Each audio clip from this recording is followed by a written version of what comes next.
Good evening, everyone, or good afternoon, or good morning, wherever you are. Welcome. My name is Andy Clausen, and I'm the director of jazz here at New York Youth Symphony. And we're so glad you're joining us this evening for this program. We are so honored and fortunate to be having join us the great Sarah Elizabeth Charles, who has contributed a beautiful body of music, setting the text of the great Dr. Maya Angelou, and she will be joining us momentarily. But before we bring her out, I just want to invite all of you to say hello in the chat. Let us know who you are, where you're tuning in from, and say hello. Uh, Before we dive into the music, I just want to extend a huge thank you to all of the students of the New York Youth Symphony Jazz Band. In spite of enormous challenges this year, uh, not the least of which is working entirely virtually, they have persevered and continued to make music throughout this year. And that to me has been so inspiring. And the love, the care, the dedication they bring to this music motivates me every week. So, huge thank you to all the students out there. Uh, I personally believe that music is essential, and they reaffirm that for me every week. Now, normally in our concerts, I would be up here waving my hands while you all would be staring at my other side. Thankfully, none of us have to suffer through that, and we get to enjoy what matters most: the music, the students, and our wonderful guest. Um, and one of the challenges of working virtually is that everyone is recording on their own, but it also has some benefits.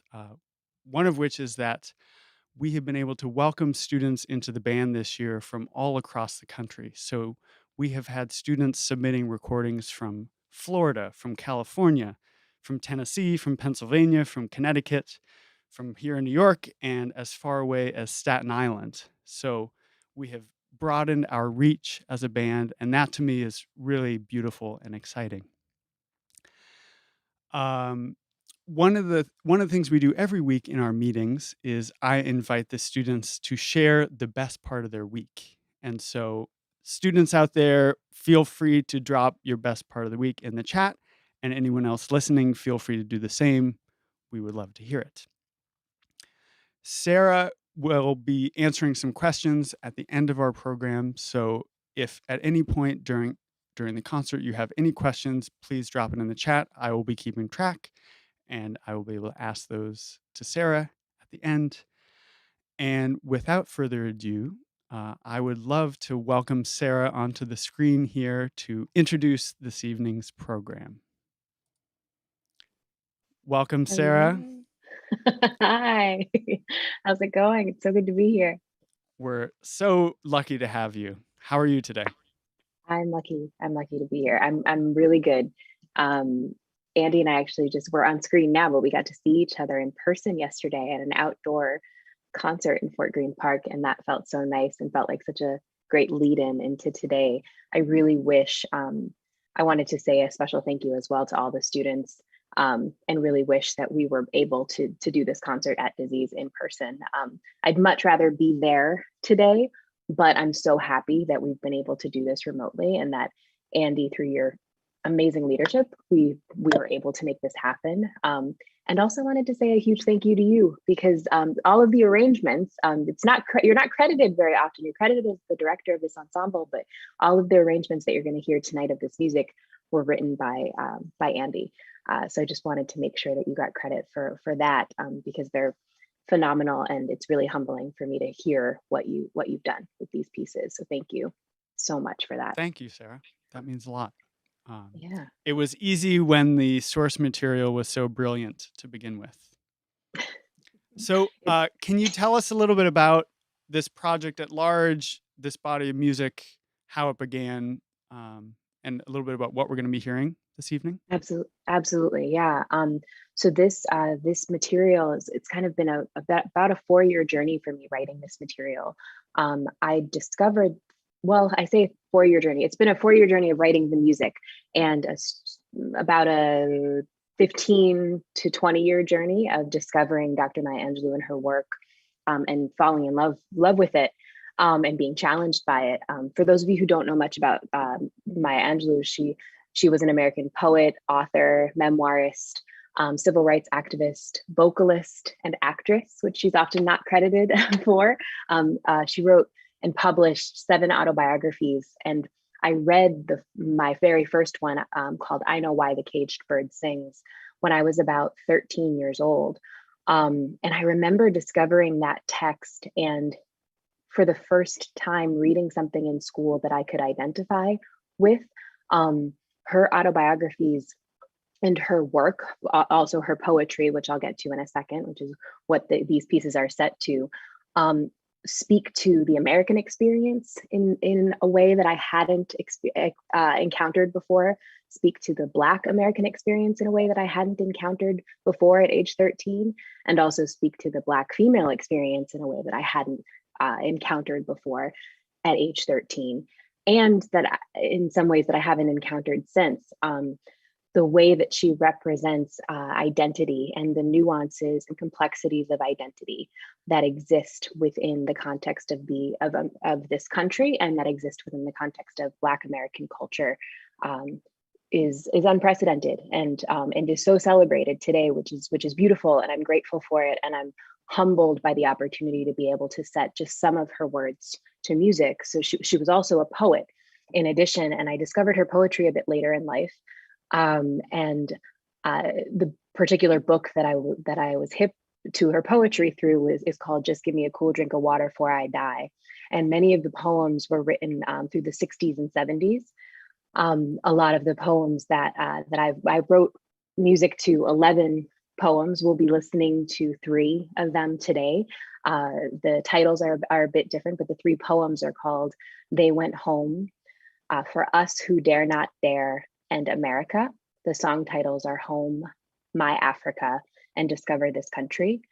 And these 3 songs in particular really represent a pretty wide array of, as I shared, experience, and specificity in relationship to experience, both her experience and painting the picture of other people's experiences. So in addition to sharing very openly and honestly about her own life, Maya Angelou also had this gift through her poetry and through her words and her text and her performance to really champion other people's experiences as well, and give them life through characters in her novels, and also give them life through the words of her poetry, which I found when I first discovered this particular text were already musical in such a beautiful way. You'll notice if you read the poems themselves that I didn't really change many of the lyrics or much of the flow.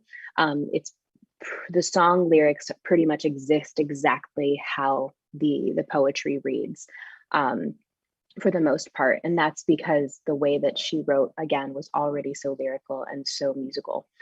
So the first piece, can I introduce the first piece? Is that okay? Absolutely. Okay. The first piece that we're going to listen to again is called "Home." And in addition to being this celebrated artist and activist, Maya Angelou was also a prostitute for a period of her life, and a madam for a period of her life. She was a single mother. She was trying to survive. And she shared throughout her career very openly about that part of her identity, which I find so brave. It's amazing that amongst this breadth of accomplishments that she's able to share this kind of beautiful, complex, multifaceted existence so openly. I think that's one of our biggest opportunities as artists, to share every part of ourselves, not only the parts that are shiny and look good on the outside, but the parts that were also difficult and the things that we struggled through. So this first song is really sung and spoken from her point of view at that point in that moment of her life. So this is "Home." Thank you, Sarah. Well, let's get into the music, and we can continue this conversation in a moment. Here we go. We hope you enjoy.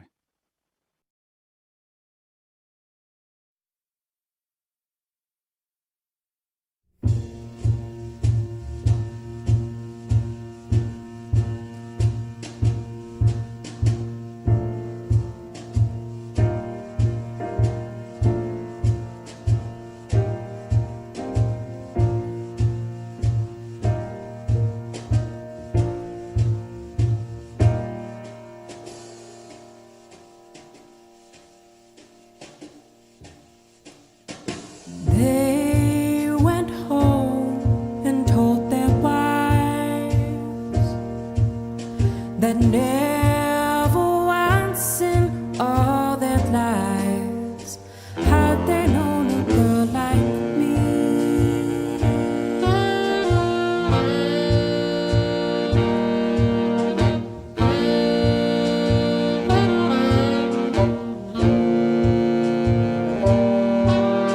They said my house was licking clean. No word I spoke was ever mean. I had an air of mystery. I had an air of mystery.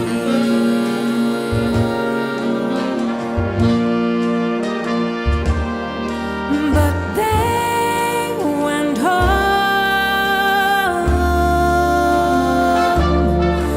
But they went home. But they went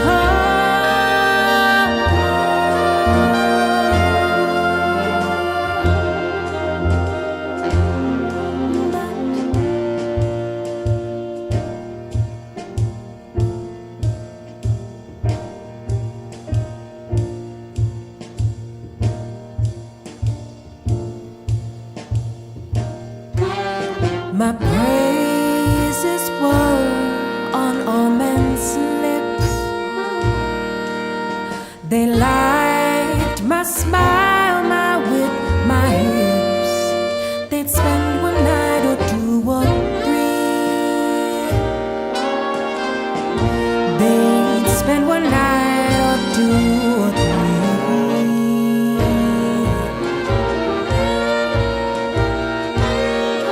But they went home. But they went home.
Bravo, Sarah. Bravo, band. Bravo, Connor Sobieri, for that beautiful solo. Wherever you are, stand up, take a bow. That was incredible. Sarah, how do you feel? So beautiful. It's so amazing to share this and also to hear the final product with everyone. Yeah, Connor, you crushed it. Great job. Thank you for bringing that beautiful solo, and everybody, thank you for playing that piece so beautifully and giving me so much inspiration to record. I definitely felt like you were all here with me in my studio at home, my home studio, while I was recording, for sure.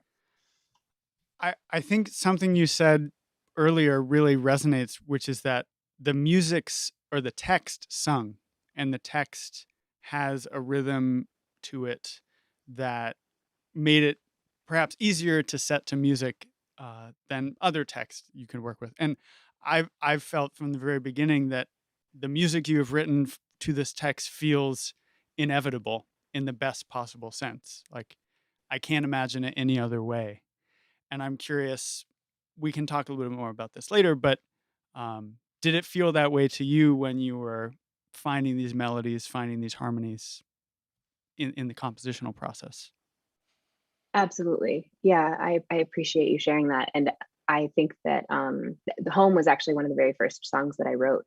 And I remember it just pouring out. And I remember it, it makes the rewriting process and the editing process a little hard when something flows out so naturally, because sometimes as artists, we think, wait, couldn't possibly be done. This couldn't possibly be it. But I remember for this particular piece, this is pretty close to exactly what I wrote the very first time that I sat down with her book and wrote this song. Others, I finessed a little bit more and did a little bit more in the editing process, but it can be it was really interesting and unlike any experience that I had had before writing with my own words. Mm-hmm. When it's somebody else's landscape, somebody else's lyrical landscape, it opened up so many other possibilities for me sonically. I write at the piano, so using that instrument and my voice to kind of create these settings for these poems almost seemed it almost seemed like I was getting instruction from elsewhere in a way that I don't always get when everything is coming from me. Dr. Maya Angelou is definitely a close collaborator here. That's beautiful. And what an interesting way to sort of shake up your own creative process.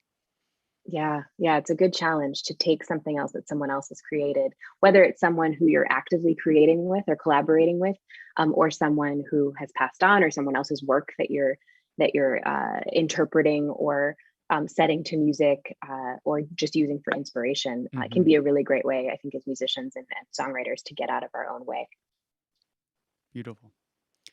What are we going to hear next? Next up, so this piece is very different. Each of these songs are so different, which is also what happens when sometimes for me, when I have an outside source of inspiration. The next piece is called My Africa, and it's set to the poem For Us Who Dare Not Dare. This song feels very personal to me and for me. My father's originally from Port-au-Prince, Haiti, and my mother's family, she was born in the States, but her family's from Quebec, Canada. And my father's originally from Haiti, but we don't have evidence of where my ancestors are from, where my people are from in Africa, where they came from before they were brought as slaves to Haiti, to the island of Hispaniola. And this poem originally stood out to me because it painted this picture of a place that I'd never been to, but felt very connected to. So at that time, when I wrote this song, I hadn't been to Africa yet. I did go between the process of writing it originally and editing and rewriting. So I was fortunate enough to travel to Africa multiple times, and I'm looking forward to hopefully going back one day when the world is a little bit more settled and we can move more freely and it's safe. But this particular poem in my mind gave life and painted again this picture of the diasporic experience through the imagery of a homeland that many people who are first generation, second generation, third generation humans moving through this country or other countries may not be aware of.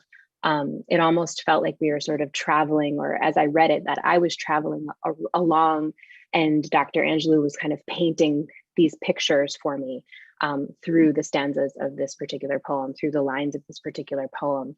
And so that's what you'll hear, I hope, that sort of kind of chronicling of that journey of discovery and welcoming that part of myself that has felt elusive, but also that I've also very much felt connected to. Wonderful. Well, I cannot say anything more eloquent than that. So let's listen to this incredible piece. Here is My Africa by Sarah Elizabeth Charles.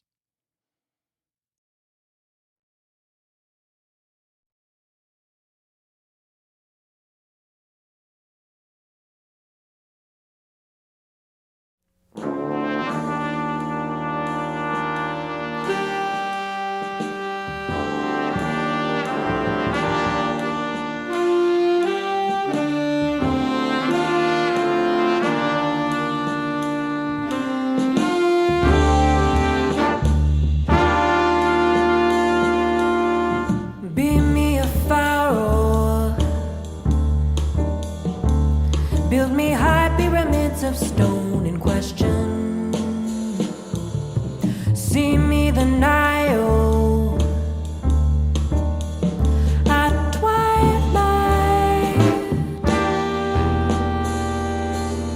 swim me the Congo,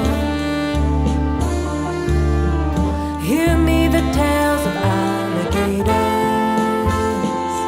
taste me fruit, it's juice free falling from a mother tree. Taste me fruit, it's juice free falling from a mother tree. Taste me fruit, it's juice free falling from a mother tree. Taste me fruit, it's juice free falling from a mother tree.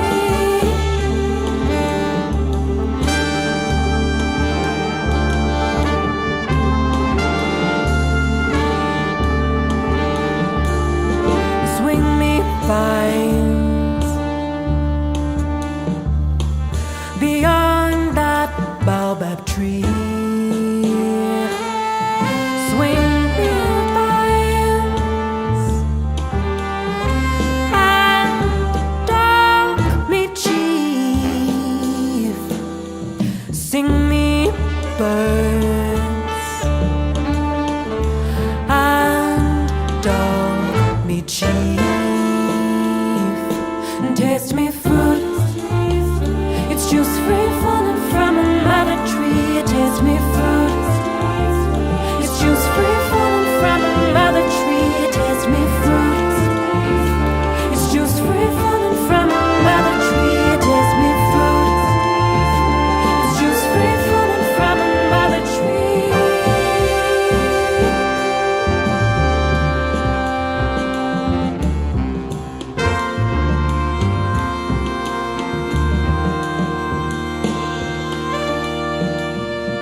see me, taste me, build me, see me, swim me, hear me. Be me, build me, see me, swim me, talk me, swing me, sing me. Africa, Africa,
Woohoo!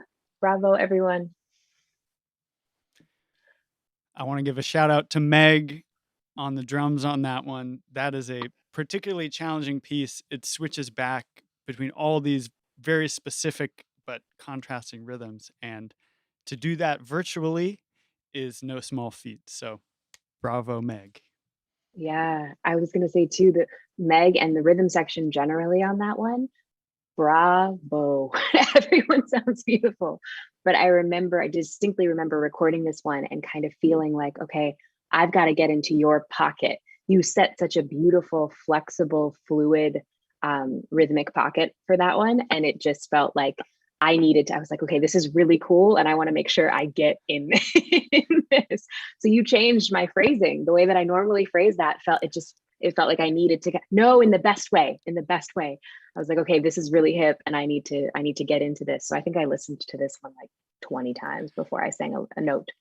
Well, I'm really excited for folks to hear your original versions of these pieces, which were written for just guitar and voice alone. And, you feel the presence of an entire rhythm section in how Jordan plays these pieces and how you phrase them just in duo. So you gave them a lot to work with just in how you phrase it originally. Yeah, yeah. I originally wrote these pieces to play duo with Gilad Hexelman, and then years later, I started playing them with Jordan Peters, who's the guitarist in my band and has been for a couple of years now. And both the way that Gilad and Jordan approach this music, it doesn't feel like there's anything missing, and yet now I have all of this beautiful ear candy through these arrangements and through all of your playing, through all of the musicians playing. That I think is just gonna inform this music so much moving forward, and I'm so grateful for it. Thank you. Well, Yeah. we are grateful your willingness to share it with us and share the lessons in this music with all of our students. We've been having, I think, really important and informative conversations in all of your visits about not only the music itself, but what this text means, what Dr. Angelou's work means in this time. And I think this next piece is perhaps the best example of that, and how resonant and important this work feels in the present moment. Yeah, this particular poem. So this last piece was set to a poem called America, and the song itself is called "Discover This Country."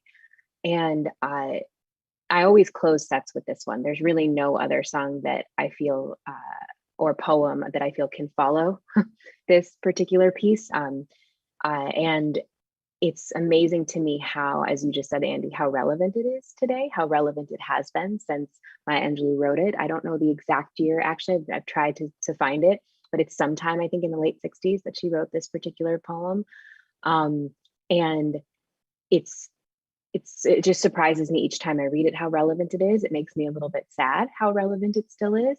And it also makes me feel hopeful because of where she takes it. And the sort of, she leaves us with this hopeful tone, and also this genuine vulnerability, this genuine request for all of us to discover the possibilities, the unrealized potential that exists in this country through learning the truth of our history, in relationship to class, in relationship to race, in relationship to fill in the blank. So many things that have been glossed over or erased or not told in their full truth. She welcomes all of us to learn about that, to discover that, and to move forward from that place of information, in order to make different choices and better choices for all of our future. Mm-hmm. Well, I think as students of jazz, as students of this music, that is essential. And I'm so grateful to you for bringing that conversation into our students' consciousness this year. It has been such a gift. So, nothing but gratitude for this work, for your inspiration. And with that, I think we will share this final piece, discover this country. And as I mentioned before, if folks have any questions, feel free to put them in the chat and we will address them after the piece. Thank you for listening. Here is Discover This Country.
The gold of her promise has never been mine. Her borders of justice not clearly defined. Her crops of abundance, the fruit and the grain.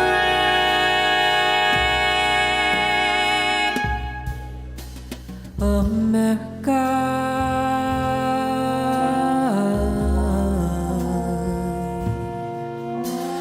America,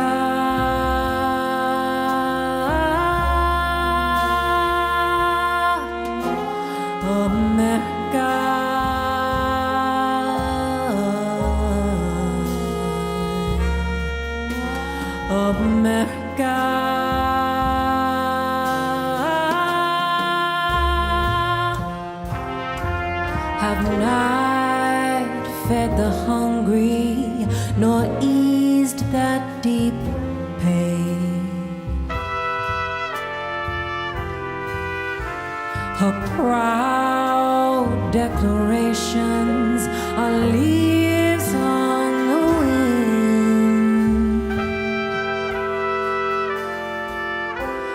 Her southern exposure, black depth in rain.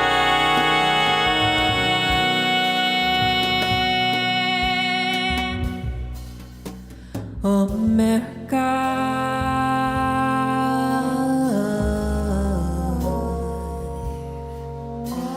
America,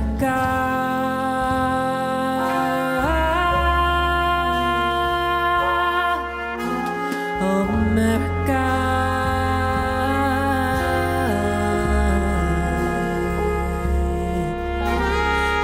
America.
Discover this country, dead centuries cry.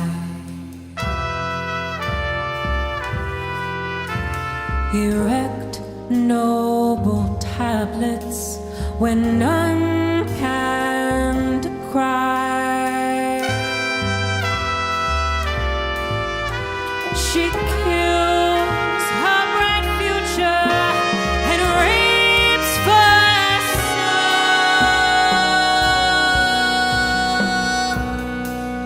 soul. Then entraps her children with legends untrue.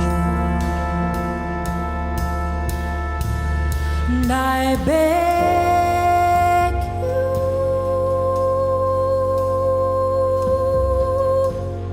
I beg you,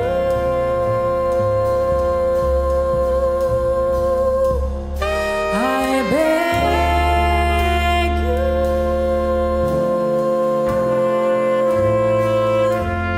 I beg you,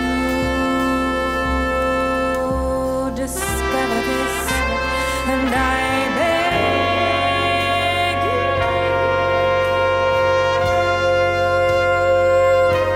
and I beg you,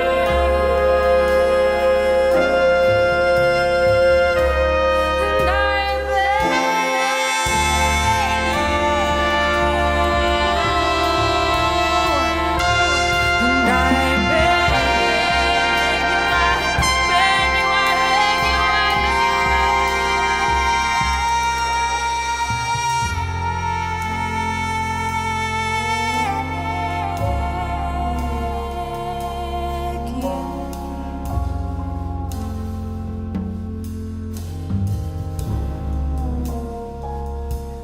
discover this.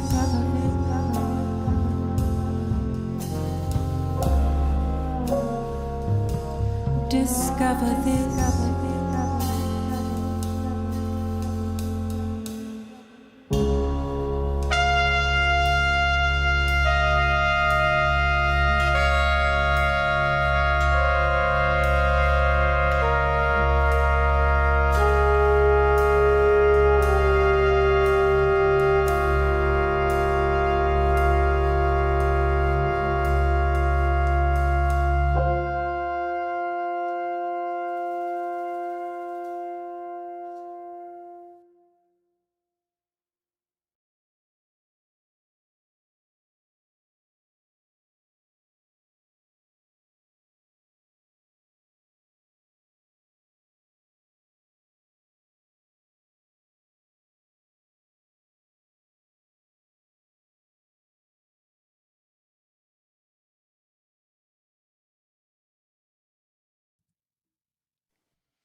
Bravo. Bravo. Just Wow, wow, wow. stunning music, Sarah. It is such a joy, such an honor to collaborate on this work.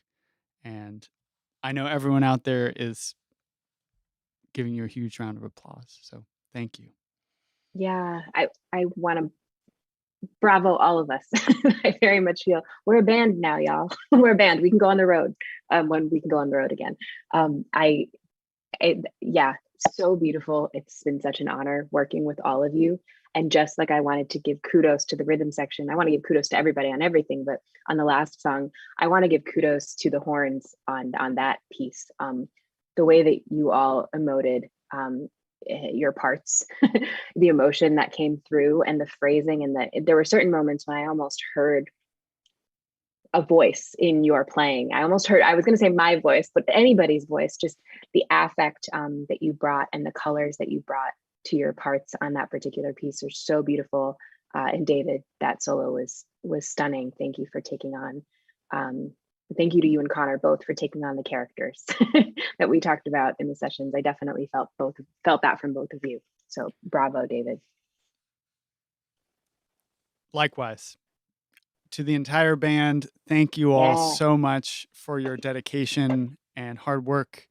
And I just want to give them a ton of credit, because in addition to having to perform, they have also had to learn these new skills of home recording, which is a whole other field in and of itself, and also home video taping. And that just adds such a layer of complexity and time to their commitment. And for that, I am just extremely grateful to all the students, and you, Sarah, as well. I mean, this new virtual space that we are performing in has so many additional demands on the performers, and I want to acknowledge that and all the time that they put in. Yeah, and an opportunity for us all to acquire all these new skills. Just keep a running list of all the things you're learning and the things that you're falling in love with too.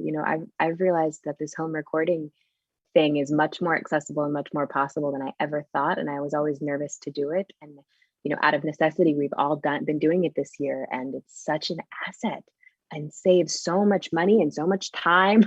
So keep a running tally of all the things you're learning how to do and perhaps falling in love with doing too.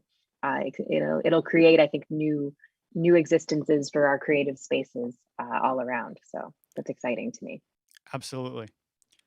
I wonder if we can talk a little bit more about this project at large. And I'm really curious, as a songwriter yourself, someone who's written a lot of music and text from your own voice, sort of how it's different to work with an existing body of text in this case, how that changes your process.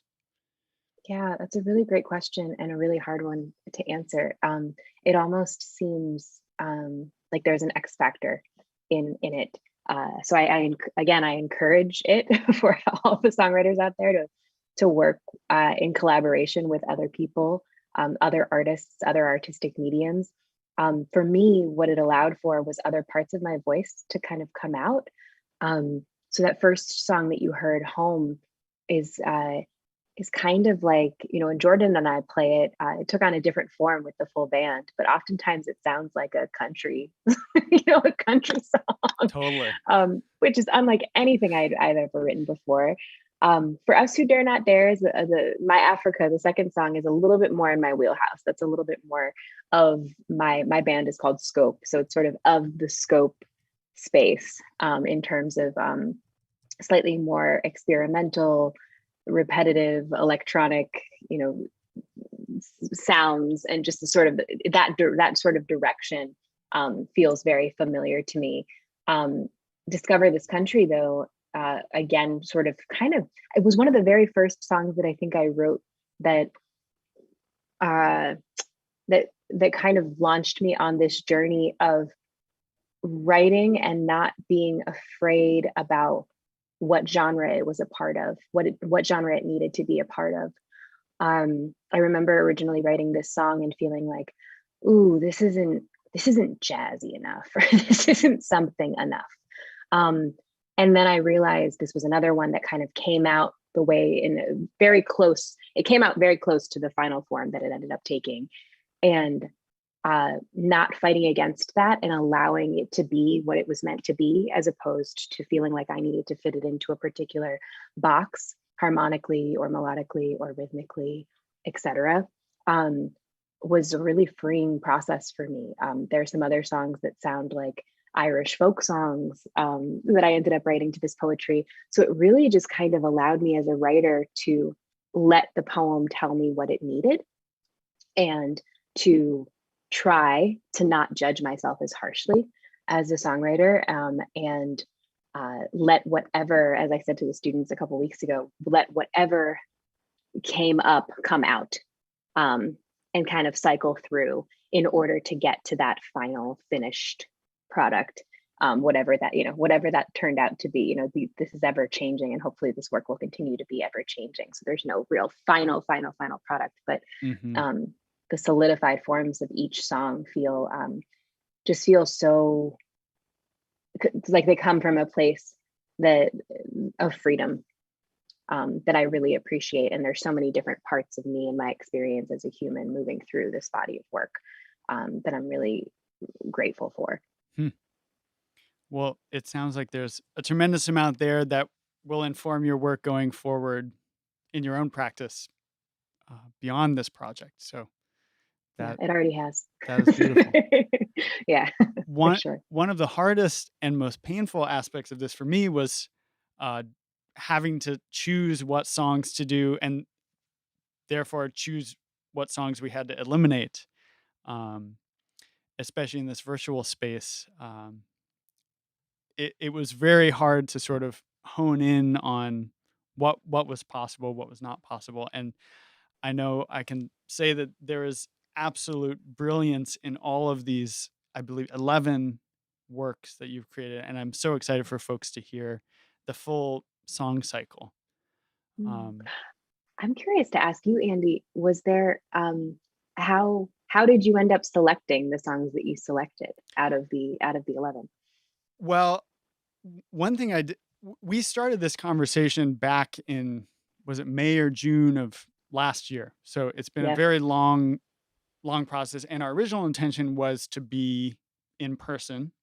At that point, we perhaps naively thought that we would be out of the woods by now and could be back to working in real life. That became increasingly evident that that was not the case throughout the fall, and we made the call to go all virtual. So I basically procrastinated as long as humanly possible because I really wanted to know what the band was going to be and who I was going to be writing for.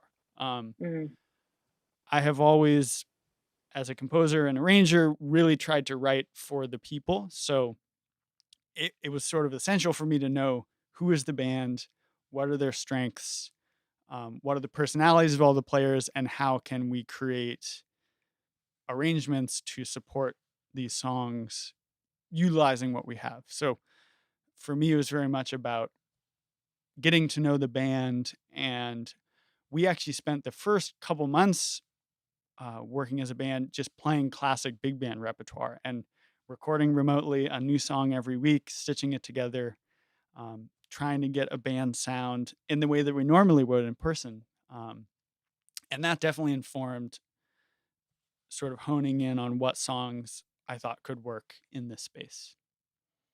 that's so cool to hear. I didn't know that. That's really awesome. Well, it worked because you all sounded phenomenal. Yeah, thank you again for the beautiful arrangements. It's so cool. Just I remember sitting in the park that day last May or June when we met, and you saying, how much do you want to be a part of the arranging process? And I shared that I really was excited to give this material away and just to see what you would come up with, what you were inspired to create as a result of sitting with it for a while. So thank you for being the first, and for just putting your whole self into it. Thank you. Well, it's been a tremendous lesson for me, for all of us in the band, to get to spend time with this material. And as you said, it feels just incredibly resonant and poignant to the present day. And I'm curious, having spent so much time with this text, what what lessons you draw, what lessons we can draw to move forward and navigate the many pandemics and epidemics we face in this country. COVID-19, racism, mass incarceration, all of that, I think, needs to be dealt with, and there's so much to draw from this text to guide us. Yeah, yeah, absolutely. I think that one of the biggest things I've learned this year is that in many cases, so many of the answers have already been put uh, into verse, into poetic verse, into song, into text, um, by people who have come before us. I I feel like oftentimes as a writer, I feel like I need to find another way to say something, to say the same thing. But this year has given me an opportunity as I have not actually written a ton of music, it's given me the opportunity to sit back and say, wait, who has already expressed what I want to express? Who has already expressed the feelings that I'm feeling, and the experiences that we're moving through right now? Because this is a historical stuff. This is nothing. This is not new. COVID is new. But racism in this country is not new. Mass incarceration in this country is not new. Gender inequity in this country is not new, et cetera, et cetera, et cetera. And so really being able to take a step back and do some research and ground not only my creative space, but just my humanity in more information and gathering of information and discovering, as Maya Angelou invites us to do in this last poem. Grounding myself in that has been, it's been really a fruitful process. And I'm just now starting to write more again, and things are starting to come out as a result of that. So I feel like this particular body of work gave me the opportunity to say so many different things that I would have wanted to say, but so much better than I ever could have said them, because her words are so beautiful and carry so much weight, given that she lived so long before me, and the relevance, as we spoke about before, of her words, feel even more poignant in relationship to this point.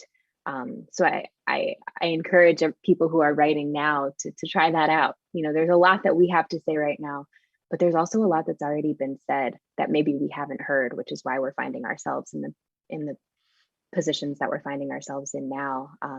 That is just my perspective and my humble opinion. But it's been working out well for me to do some research and really learn. Mm-hmm. Something that I've been grounding myself in a lot is Black feminist philosophy, which in many ways is, I feel like, the answer to a lot of what we're moving through right now when it comes to all of the issues that I just mentioned and others. It's grounded in, Black feminism is grounded in collaboration, a non-hierarchical, coexisting model of humanity. And that's something that I've really grown to identify with, and that I feel like Dr. Maya Angelou embodies in her work in such a beautiful way. Mm-hmm. I remember hearing you speak on a panel a month or so ago about that very same thing, about non-hierarchical communities, particularly within jazz, and how that has sort of become not the norm when it very much was the norm at another point in time. And I think there's so many lessons in what you just said about um, drawing on history and informing ourselves of what has happened before, not only with the work of Dr. Maya Angelou, but with the great musicians that have come before us. And it is our duty as artists and students to do that work. And it's an important reminder for all of us. Yeah, and I'd welcome anyone to reach out. I have a listening list that I built for a class that I teach at the new school called Jazz and Gender. I co-teach the class with Caroline Davis, who's an amazing composer and saxophonist and vocalist. And we have these listening lists that we've compiled unsung heroes in the music that have existed, but as I pointed out before, that have sort of been erased from this history of jazz and Black American music in so many ways. Um, and I'm happy to share that with anyone and everyone anytime. So feel free to reach out. We've been having a really fantastic time listening to some of that music in our part of our weekly meeting is usually a listening party where we'll check out different things. And there is just such a wealth of amazing music in that list that I'm excited for folks to hear. It blew Cool. all of us away. Yay, I'm so glad. We have a question in the chat, which Yeah, I see makes me that. very happy. So I'll read it for folks who can't see the chat. But Pollinary asks, "How challenging / rewarding was it to adapt your vocals to the arrangements?" It was, I'll speak to the first part first. It was definitely challenging. Um, I had to sit with the arrangements first with the score and with the MIDI tracks, right? And then with the beautiful playing of this ensemble. And um, when humans get behind these instruments, it brings a whole other life to the music. So I really had to listen and refrain from making any sound. When you know something so well, the instinct to like jump in and kind of sing along or participate in some kind of way actively is very strong, or at least for me, it's really strong. So I had to refrain and kind of hold back a little bit and just listen over and over and over and over again, and imagine, here in my head, as opposed to singing out loud. And then in some cases, it was really interesting because some of the moments that I got to know, some of the moments in the arrangement, like the end of Discover This Country, that shift, the harmonic shift that happens at the very end, the resolution, it took me by surprise every time I was listening. And then when I went to perform it, that was the very first take that I did of that particular section of the song. It Wow. just felt so cathartic. And then it was just this release. And those kind of moments are so magical in the studio when it's kind of like, when it feels like you're playing live almost, even though I had heard the arrangement multiple times. It was the first time I was out of my head and making sound with my voice. And that's what came out. And I guess, to speak to your the second part of your question, that is so unbelievably rewarding when you have those moments when you're able to, especially during this year when it's been really hard to not make music live and in person with people, to emotionally connect in what feels like a very not improvisatory, but very what's the word I'm looking for? Impromptu way with other musicians. I felt connected to the entire band in certain moments, like special, magical moments, the whole time. But there were definitely some gems where, you have kind of that like out of body lift, and that happened during this recording process. And that doesn't always happen, especially when you're remote. So I'm really, I've said, expressed my gratitude multiple times, but I can't say it enough how grateful I am to all of you for that experience. Because I definitely had it, and I want to record more. I'm sad that it's over. Well, I for one would be thrilled to find a way for us to do this all in person down the road. It feels like just the start of something. So I'm in. Yes, let's do it. It's funny. I had a similar experience, like learning your original versions. I had listened to them probably 100 times each, just trying to not imagine anything else. And sometimes arranging is as simple as not doing anything. That's an arrangement. And I found it essential to sort of get these songs so deeply ingrained that your voice and the way you were singing them was always present in how the arrangements came together. So I hope that came across in the experience of singing it. But oh yeah, and I think it goes both translated. ways. Yeah, but I think it came through. It was like it came through maybe from, let's say, from Dr. Maya Angelou to me, to you, and then to the players in the ensemble, because some of the parts some of the parts felt directly inspired by some of my phrasing and my cadence. And the way that you wrote some of these arrangements, there were moments when, especially some of the horns were playing something, and I was like, that sounds like my voice, or that sounds like my phrasing. How did that happen? Given that we have not been physically in the same room together, during this entire time, we have not met, everything has been remote. We haven't been able to hear each other and to resonate with each other in a room. And that actually, to me, speaks to like the power of your communication of these arrangements in your interpretation, and also just the power of music more generally. It's amazing that it's been able to transcend the physical space, in order to create what we've been able to create together. Thank you. Well, I think you're right. It speaks to the power of music at large. And I think that is perhaps a beautiful note to end on. Mm. And I want to once again extend a huge, huge thank you and round of applause to you, Sarah, for Thank you. these works, all of the inspiration you have shared with our students and with me over the past few months. To the students out there, to the band, for all of your hard work. Bravo. This has been an immense challenge for all of us, but I am just so proud and inspired by your perseverance through it all and the beautiful music that you have made. I want to also give a huge thank you to our jazz band manager, Jarrett Walser, for all your work organizing these things. To the entire New York Youth Symphony staff, Shauna, Amanda, John, thank you for doing all you do behind the scenes. To all the folks on the board of the New York Youth Symphony and supporters who make this possible and make music education available with no financial barriers. That is hugely, hugely important, especially in these times. So thank you to the whole New York Youth Symphony family. And we invite you to stay in touch. If you want to learn more about our programs, upcoming events, you can go to NYYS.org. And if you feel so inclined to financially support our endeavors, you can also do that there as well. So with that, I want to thank all of you for tuning in this evening, and we will see you next time. Thank you for listening. Thank you, Sarah. Thank you, band, and have a wonderful evening. Good night. Thanks, everybody.